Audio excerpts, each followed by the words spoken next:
thought I'd try a different angle today. Hi guys, welcome back to my channel and welcome if you're new. I hope you're all doing well and welcome back to another weekly reading vlog.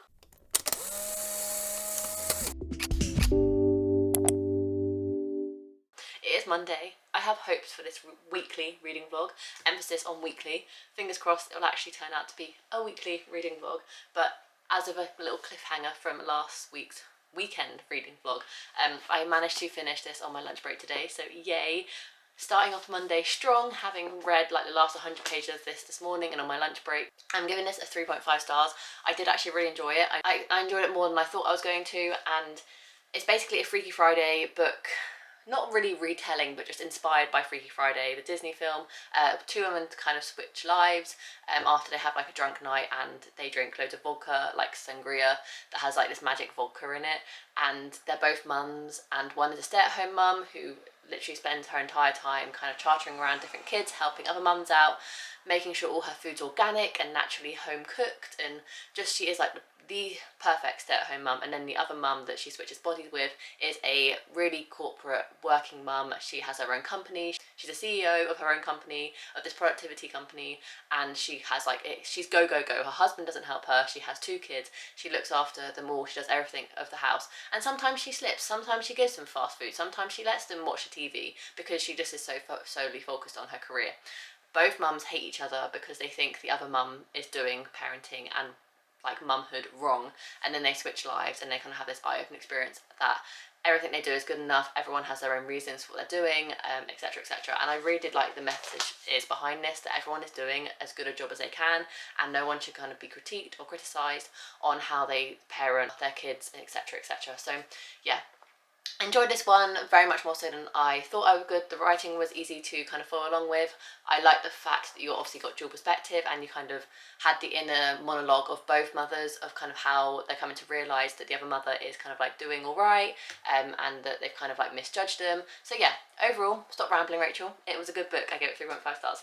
And then the other 2 kind of books I'm planning on reading this week, one is a short story collection about love in Lagos. There's 12 different short stories in here, and I feel like just because I don't read short stories very often, that it might be a bit more time consuming than your typical kind of contemporary or romance book, that I will do 1 short story a day and just kind of like slowly get my way through this during the week. So I'm going to focus on 1 short story of this today, and then I'm also going to start a read of Love on the Brain by Ali Hazelwood. I've been meaning to read this book for so long. I love the love hypothesis. And I've been putting this book off because people have given it very mixed reviews. So those are my 2 focuses for the week. Happy Monday, let's get started. It's a hot week in the UK this week because we're having like a mini heat wave in September, hence why I got my jumper wrapped around my neck rather than actually on myself. But yes, anyway, stop rambling Rachel. This is my reading plans and I'll keep you posted.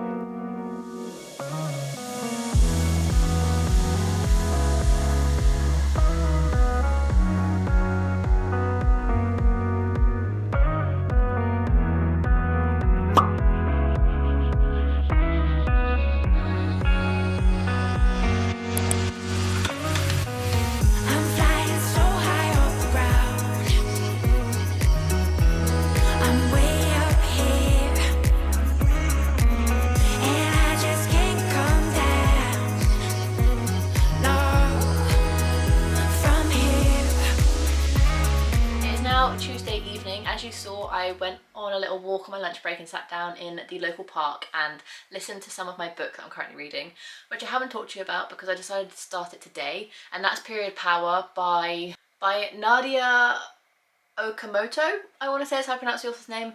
This is a non-fiction book all about kind of period poverty, what a period is, why it's so stigmatized, etc, etc, and it's very info dumpy, but I am learning a lot, especially when it comes to period poverty and some of the stats kind of behind that. But it is very centralized on just America, so just be aware of that. If you're not from America, some of the stats could be a bit could kind of change a little bit depending on where you live in the world, but enjoying it so far. I haven't got much left because I actually have managed to listen to the majority of it today, to work, on my lunch break, home from work, and it's not a very long audiobook anyway. I only have an hour left, so I should finish that tomorrow. Obviously I don't rate non-fictions, but I'll kind of let you know my final thoughts once I finished it, and because of that I haven't touched either of my physical books.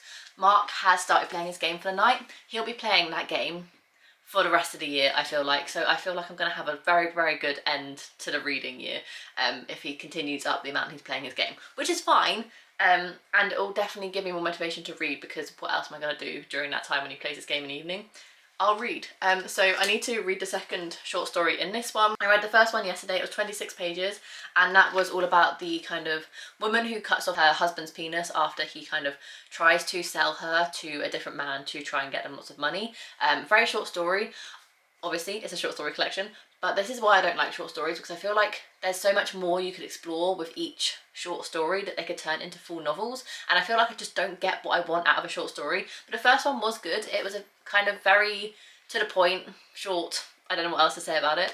So I'm on to the next one, which is another like 20ish pages. So I'm going to read that now, and then I will read some more of Love on the Brain. I managed to get to page 37 of this yesterday. Enjoying it so far, but I haven't really got far enough in to kind of give you full thoughts.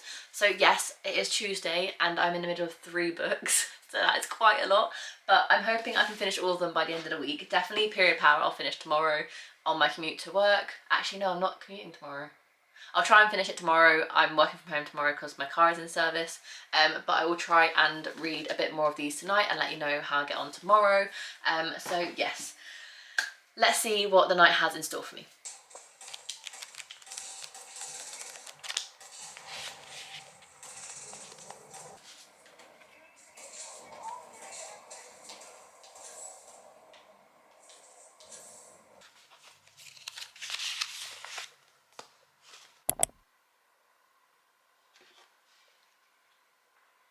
Goals that we can place into 4 distinct categories. 1. Equal access to and opportunity in basic education. 2. Opportunity in healthcare. 3. Opportunity in employment and economic mobility. And 4. Representation in politics and... Period Power, a manifesto for the menstrual movement, was written and read by Nadya Okatomo. It was recorded by Josh Millman at Digital One in Morning guys, happy Thursday. I'm about to leave for work. I'm back in the office today. My car is fixed. I have aircon. If you didn't know, I've been suffering without aircon throughout the entire summer. And then I was like, what's the point in getting my aircon fixed in September, because it's going to be cold. And then here comes a heat wave in the UK, and I'm so glad I can drive to work and home today with aircon. Yes. But you didn't need to know that. Reading update. Yesterday I didn't read too much.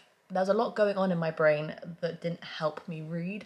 I kept getting distracted. I read about 2 pages of Love on the Brain. I'm not loving it. I don't know if I want to continue with it. My fringe is going a bit weird. Yeah, I don't know if I want to continue with it. I'm going to try and focus solely on that today. Now I've finished my audiobook, I'm going to try and solely focus on that today, and obviously continue to read one short story from the Nearly All Men in Lagos Are Mad short story collection. I'm reading 1 a day. So my little goal is going well. I don't want to push myself to read more than 1 a day because I'm not loving any of them. They're all just a bit fine. None of them are like blowing me away, but I knew that going in. I'm not a massive short story collection fan, so I kind of knew that I shouldn't expect too much from it. They're just very kind of okay, mundane, and very kind of like weird. I get to the end of them and I'm like, what was the point of that story? The latest one I just read yesterday, which was about the woman who's married to a pastor who committed adultery and she was trying to cover it up. That was the most interesting one so far. But yeah, nothing amazing so far. So I'm going to continue reading one short story for that today, but I'm going to try and solely focus on Love on the Brain so I can try and get my teeth into it, because I feel like I haven't given it my full attention. Now I finished the audiobook, Period Power, I think I can do that, although I do want to start a new audiobook today. But I don't really know. But I need to leave for work now, but that's the reading update. I have read over 100 pages every day so far this week, so is this a little reading 100 pages per day challenge? I don't know. We'll see how the rest of the week goes, but yes. Happy Thursday. I have aircon and I'm very, very excited about it. Happy Friday. I'm filming something really fun on my lunch break that starts in 4 minutes. I'm so excited to film this one. I cannot wait for you guys to you see it next week, which is really, really exciting. Oh wait, as you see this, you're seeing it on Sunday. I'm premiering the Magical Hobbathon announcement for round 3 this Sunday. Get excited, subscribe to my channel so you don't miss it. I'm so excited. I will come in with a reading update a bit later. Today is chaotic at work and I have to go out for my lunch break for a doctor's appointment, so not much reading will get done today. I've done a little bit this morning, but this is my main aim for today and I'm very, very excited for it. Happy Friday, woo!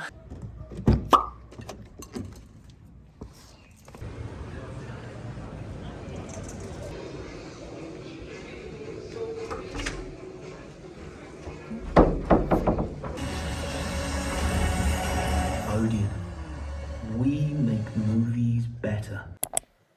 Happy Saturday. It is hot and sweaty. I filmed a video, I've edited a video, and now I'm just going to chill out for the rest of the day and reserve as much energy as I possibly can because it's so hot.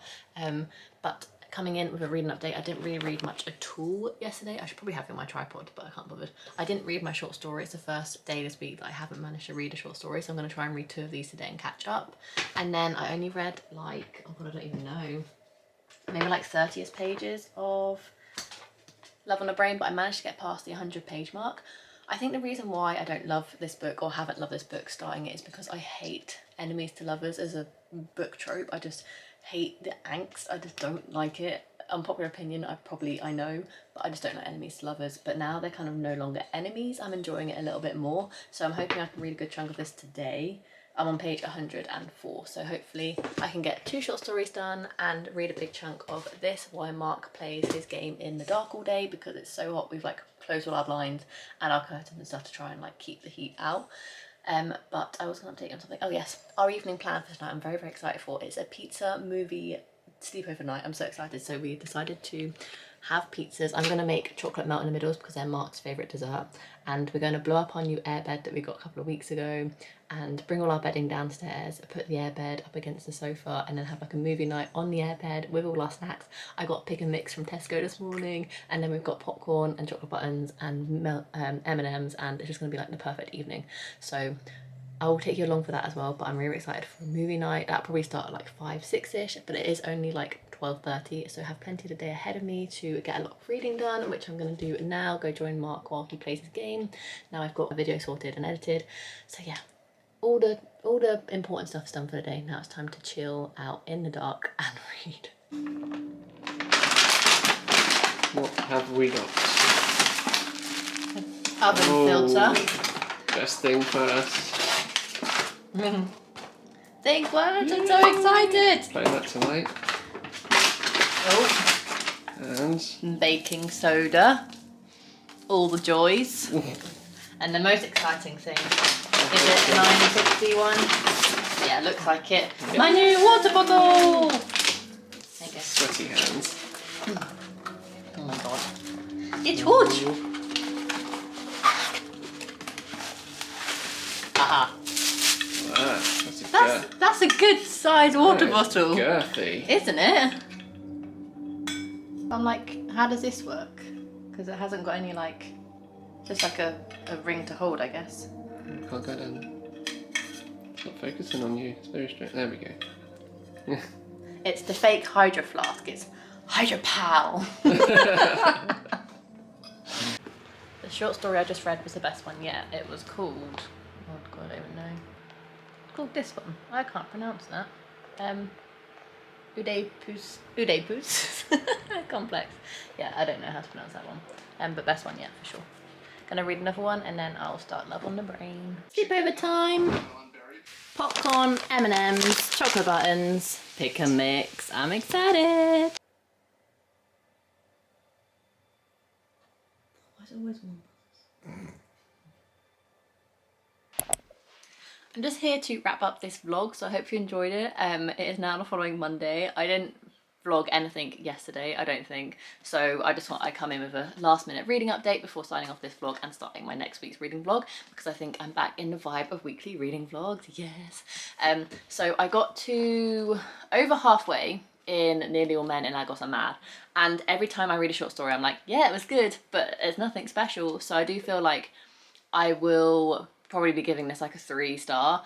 However, on the contrary to that, every story I've been reading recently have been getting better and better, so I'm excited to kind of see where the stories kind of go from here on out. They're not connected, they're all completely individually told short stories, but they all have like the overarching theme of love in Lagos, and the last couple I've read have been like more gripping than some of the other ones that were earlier on. So maybe she was like leading up to this big short story at the end, I'm hoping. So I'll finish that off in next week's reading vlog, because I'm still going to be doing one a day, and I have actually read my short story for today. I read it before I started work. And then I'm also trying to finish this today. And I want to bring up Ali Hazelwood. Like I said earlier on in this vlog, because I've just finished editing up until this point, what I don't love about this book is that it's enemies to lovers. I don't like that trope. I never have liked that trope. I don't think I ever will like that trope, because I just don't like the pettiness and the miscommunication and I don't know, I just don't love this trope, and unfortunately this is the trope of this book. So I was never going to love it as much as The Love Hypothesis, because Love Hypothesis has fake dating in, and that's my favourite book trope, and this has my least favourite book trope in it. However, now they are no longer enemies. I'm enjoying it a hell of a lot more, and I'm giggling out loud at some of the things, because I do love how Ali Hazelwood actually writes romance. So when it actually got to the romantic part between Levi and B, I do actually really enjoy reading about them as a couple, and I do enjoy the characters. I'm not a massive fan on like the plot overall. I enjoy the NASA aspect. I enjoy the fact that B and Levi are working, like co-working on this project together that needs to get done, and then there were some things that are kind of holding B back in kind of helping her collaborate with Levi, but it was stemmed from the enemies to lovers, so I couldn't love it that much. But I do kind of enjoy the plot from that aspect, and I do really enjoy it now that B and Levi are actually together. Surprise, if you didn't know, shocker. That's what happens to enemies to lovers trope. Hi, if you're new around here. But overall, I don't think I'm going to give it a high rating, just because I haven't loved kind of the first like 150 pages, so I'll probably be like a 3.5 compared to my Love Hypothesis like 5-star all-time favourite romance. So that's the update on that. However, the one thing that really grinded me with this book is that Ali Hazelwood wrote from B's perspective. I love women in STEM, if you couldn't tell, and I'm like, everyone knows you love women in STEM, Ali Hazelwood. You write every single romance surrounding that topic, and I just felt like it was a little bit too like cringe. So that's like the one main thing I've kind of taken away from this book, is that it's a little bit cringe, and I do hope one day Ali Hazelwood does something, a different angle of women in STEM, because yes, it's a really important topic to talk about, and I enjoy one of her romances that had women in STEM. This one hasn't kind of really hit it on the head for me, but yeah, overall I just hope that she kind of ventures into a different avenue, because obviously Love, theoretically her newest release, also kind of has that woman in STEM romance sort of main arc, and I just kind of want to read a romance from her that doesn't have that, because I do love her as a romance author. I just hope that I can see a different angle from her at some point further down the line. But ramble over, as my camera battery is about to die. If you enjoyed this vlog, let me know in the comments down below by giving it a massive thumbs up or subscribing to my channel. I'd really appreciate it. I do anything from weekly reading vlogs, monthly TBRs, monthly wrap-ups, and all the other fun book content that you can think of. I usually have on this channel, so make sure to subscribe so you don't miss future content. And without further ado, I'll see you in my next video. I prematurely waved. Wow, okay, bye.